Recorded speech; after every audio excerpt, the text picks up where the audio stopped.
Before I begin with my speech, I thank the organizing committee for having me in front of such a prestigious community.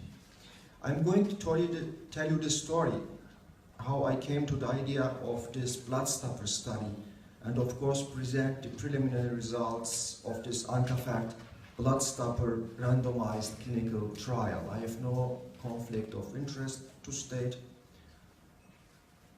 And the Achilles heel of radial intervention for me is radial artery occlusion. It is not radial peripheral intervention, it is not crossing a loop, it is not radial left main intervention, it is not radial carotid intervention, it is not even a CTO procedure, biradial retrograde CTO procedure, but it is radial artery occlusion. If you have radial artery occlusion, you cannot use that artery again, and the patient will complain for 2 or 4 weeks due to pain, which is really annoying. Unfortunately, even according to the latest publications, 1 out of 10 rails get closed after angiography or intervention. This is my cath lab results published in 2014 with the 16.4 radial artery occlusion rate. Although the methodology in detecting radial artery occlusion was different from the rest of the studies, but this is the 16% radial occlusion rate is still high and unacceptable. 2016 AIM Radial Summit was a real turning point for me. After listening Professor Panchuli's radial artery occlusion presentation, 3 issues seemed very important to me. The first issue was patent hemostasis. As shown in this graph, with patent hemostasis, you can lower your radial artery occlusion rate by more than 50%. The second issue which took my attention during Professor Panchuli's presentation was the compression time issue. He gave us his own observational study results in patients who underwent PCI and stated that going down to 2 hours, compression time decreases the rate of radial artery occlusion sizably. Finally, then came the third issue with the question of what is the downside of decreasing the compression time further. Decreasing the compression time may result in rebound bleeding, which eventually leads to ventral pressure. This is a randomized study from Politi et al. 50 minutes compression time with quick clot hemostatic pad resulted in no radial artery occlusion, but with significant 20% rebound bleeding. This hemostatic pad reminded me of another hemostatic pad which is produced in our country and labeled as the ANCAFACT. On the plane back home, I had already the draft of a new study in my mind. Here are some research articles regarding this blood stopper, ANCAFACT blood stopper. And this is my study protocol. This is the study flow. This is the study flow diagram of all comers to my cath lab since November 2016. 800 patients were screened for eligibility. We don't have much exclusion criteria. Different from the benchmark studies, 6 branch sheets were standard. Again, different from the most renowned studies, we have not excluded patients who were on warfarin therapy, patients who were under neural anticoagulants, and we didn't even discard patients who underwent ectopic PCI, elective PCI, or other kinds of PCI procedures. And the other interesting thing is, we also did not exclude patients with previous transradial, ipsilateral transradial puncture. And after randomization and lost follow-ups, we ended with around 160 patients in each group. I would like to remind you that the study is still recruiting and will do so until November 2017. And this is how we achieved patent hemostasis. We used 5,000 units of heparin for diagnostic procedures and 10,000 units of heparin for for any kind of PCI procedure. This is the ABS hemostatic pad, and this pad was applied directly on the skin with a folded gas over the pad. All the dressing was wrapped with an elastic bandage, and patent hemostasis was assessed with reverse barbiotest. This dressing was left for 30 minutes for angiography and 60 minutes for elective PCI procedures, for any kind of PCI procedure.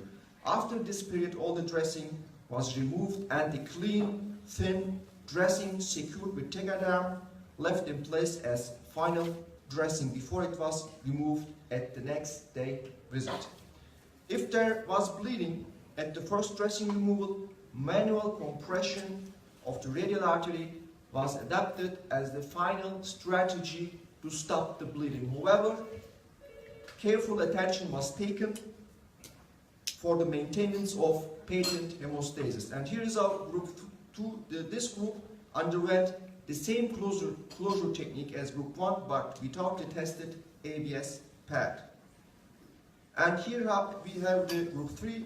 This group underwent a somewhat modified conventional TR band hemostasis. The TR band was applied at the excess site and then was inflated at the minimal volume of air that required to maintain patency with no bleeding.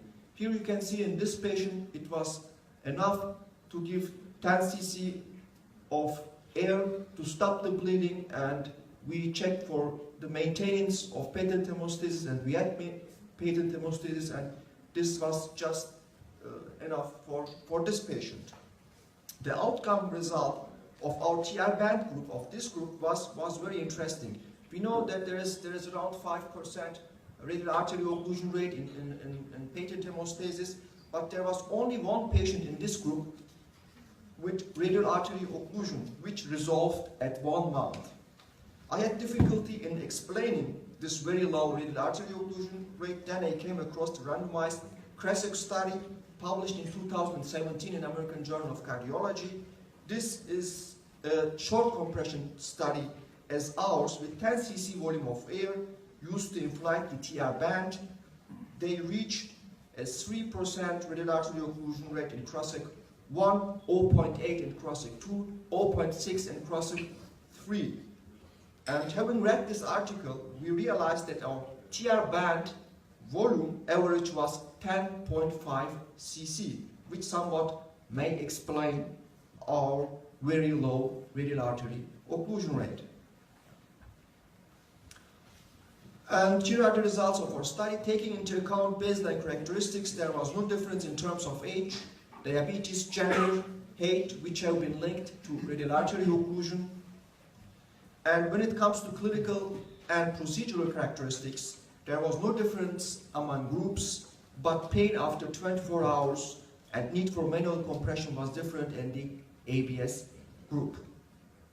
And the outcome measures were interesting. So these are outcome measures. In these outcome measures, we showed there was only difference in rebleeding after device removal. The ABS group had half less bleeding than the other two groups, and there were only 2 patients with radial artery occlusion at the end of hemostasis and at 24 hours follow-up in the total study population. This was also confirmed, these occlusions were also confirmed by Doppler ultrasound. And we did the universe analysis. Universe analysis was performed on certain variables for bleeding, radial artery diameter, and the heparin dose variables were related to bleeding. It is very difficult to interpret these results in terms of radial artery occlusion. Here is the comparison of the ABS with different studies. The Hanger study published in 2016 has the highest radial artery occlusion rate with conventional patent hemostasis. The rate is approximately around 10%. Another conventional patent hemostasis study published in 2008, the Profit one, which shows us a radial artery occlusion rate around 5%. Since 2008, patent hemostasis is standard practice in many centers.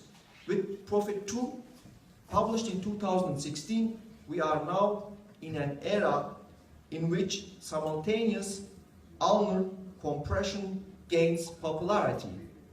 Patent hemostasis of the radial artery plus simultaneous ipsilateral ulnar compression decreased the radial artery occlusion rate further down to 1% at 30 days. Follow-up. There have been 3 studies available in the literature with no radial artery occlusion at all. The first one is the Ultra study published by Kutuzes et al. In 2016. They indicated no radial artery occlusion immediately after the sheath removal. This study was also a simultaneous ulnar compression study. The second is the Quick study published in 2011. It didn't take much attention because of its high bleeding rate. Quick is a hemostatic pad that facilitates hemostasis. Recently, Quick pilot study, which is ahead of publication, achieved 100% hemostasis by increasing the compression time a bit with no radial artery occlusion. But the sample size was low. They had included 30 patients as a total study population. So it's difficult to interpret these results also. Our preliminary study results indicated with ABS, it is also possible to reach a 0% radial artery occlusion rate. This chart shows the rebound bleeding rates. There is not much information regarding rebleeding after hemostasis in the literature. These are the studies I could find. The notion behind the ABS and the Quick is to reduce the compression time, minimize radial artery occlusion, and facilitate hemostasis. With the ABS hemostatic pad, our rebound bleeding rate is at 10%, which is, I think, acceptable comparing the 30% rebleeding in the first Quick and approximately 10% rebleeding with the TR band in the other studies. The ABS, Quick pilot, practical, CRASUP, these studies are studies which tested short compression. Except this study, we published in 2015, Anjiyo et al. In this study, the rebleeding with TR band was around 18% with 5,000 units of heparin. So it is not just a problem of compression time reduction. Rebleeding can also happen with a considerable amount in patients with conventional TR band hemostasis. Anjiyo et al. Found a strong relation between rebleeding and high-dose heparin, which was also an important predictor in our ABS study revealed in the universal analysis. Briefly, I would like to conclude that with Ankerfeld blood stopper, it seems possible to reach a 0% radial artery occlusion with a decent rebleeding rate. This study may also act as a hypothesis generating. We know the predictor of bleeding, so in this group of patients, prolonging the compression time a bit may solve the rebound bleeding issue eventually.